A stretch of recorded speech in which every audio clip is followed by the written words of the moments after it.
Palestine.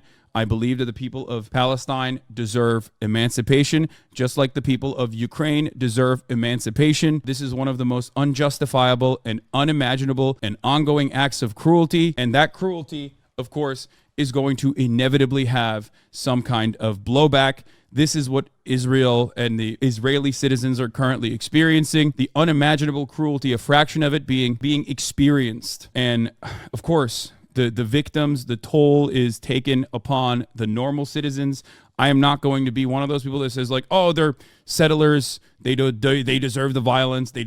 No. Nobody deserves that. That is precisely the reason why I always criticize Israel. Obviously, nobody deserves that. This is, of course, going to happen. What do you think is going to happen when you have an open air prison that you have been operating for years and years? When you bomb it, when you operate an open air prison that you routinely bomb, that you control the water supply, that you refuse to let concrete into, that you control the fucking water line in general, that you prevent people from fishing in, that you have refused to allow to have desalination plants inside of, when 97% of the water supply is toxic, when the average age is 18. This is asymmetrical violence. We are going to learn more about it because I think that people need to understand what that looks like. Here is a good example of an Israeli left-wing Knesset member. We condemn and oppose any assault on innocent civilians, but in contrast to the Israeli government, that means we must oppose any assault on Palestinian civilians as well.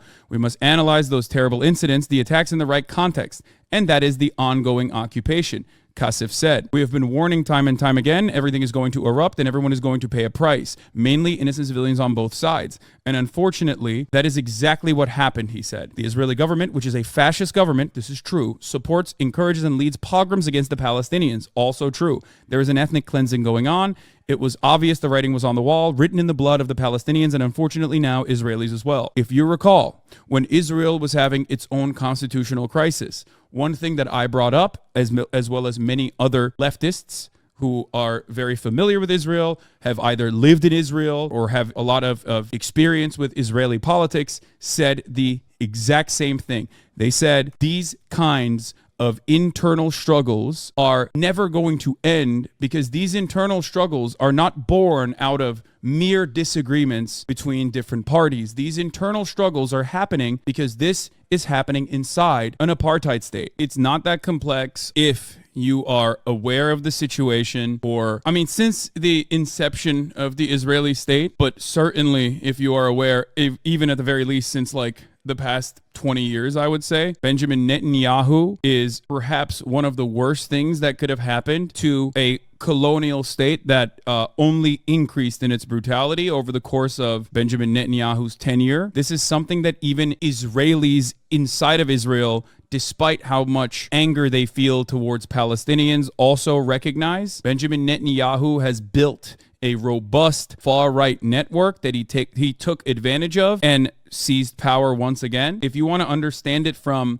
the perspective of like internal politics, that is your guy. He is bloodthirsty and violent and has made Israel somehow an even more bloodthirsty nation state. And now he has right-wing figures to his right, like Ben-Gvir, who are causing actual collapses internally inside of Israel. However, yes, Kahanist perverts. If you're an Israeli person, if you're an Israeli citizen, if you are living in Israel and you do not recognize that those internal rifts are happening only because Israel is also an apartheid state, the spiritual damage that it causes to everyday existence, I don't know what to tell you. Said it time and time again. It's just like how white supremacy kills white people as well. This is very important. This violence will never end. I know this because I'm an American and I live in America.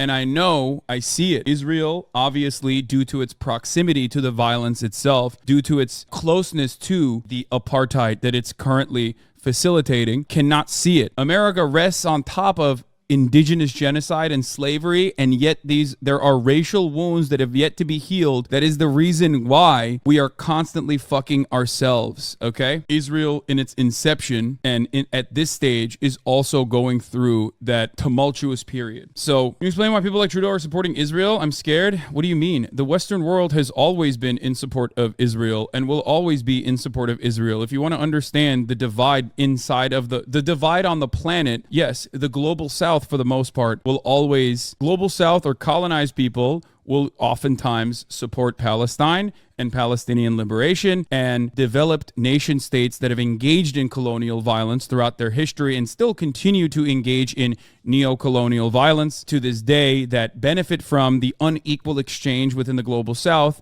will always support Israel, both financially with military support and yeah, that's it. Here, this is what I said back, launching off of what Israeli journalist Gideon Levi said on the BBC. First, I will show you what he said. This is immediately after when the Israeli government tried to retaliate against Gazans. Here is what he said, and then I'll tell you what my perspective is again, so you understand. Gaza is a cage. Is the biggest prison in the world.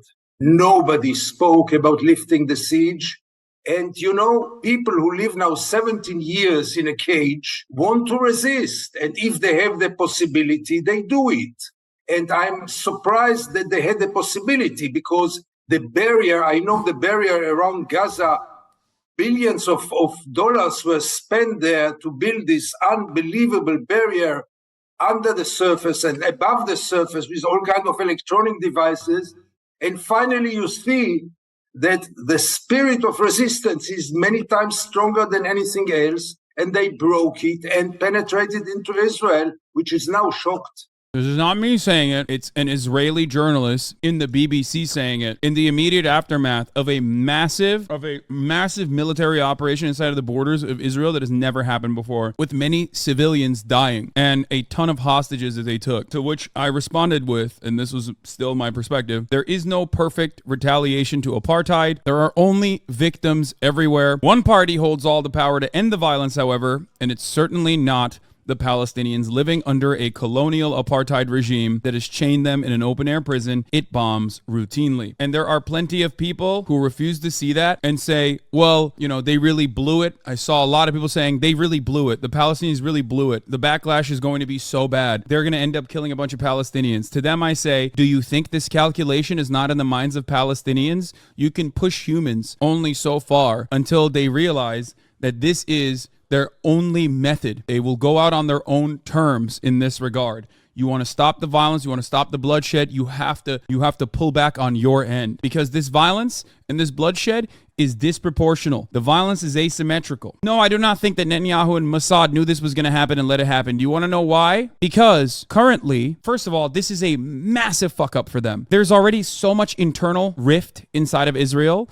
And yes, military operations oftentimes galvanize Israelis who will say, all right, we have a security problem here and we have to do something about it. We have to go kill some Palestinians. However, this moment is a legitimate, it demonstrates the fragility of Israeli security. So many commanders died. So many special forces people died. There are hundreds of hostages now inside of Gaza. And the official leadership in Palestine said, we have these hostages specifically because whatever violence you dish out to us, they will experience. They wanted to minimize, as far as I understand, the damage that Israel could cause to Gaza. That's why they did it. That's why they took these fucking hostages and they said they placed them all around Gaza, where they said, look, you think an Israeli's life is more important than a Palestinian's life? We all know that. So go ahead, bomb us if you will, but you will be killing your own people. Now, for those of you who don't understand what this means, last time one singular Israeli military person was kidnapped by Hamas, Israel released 1,000 prisoners in that prisoner exchange.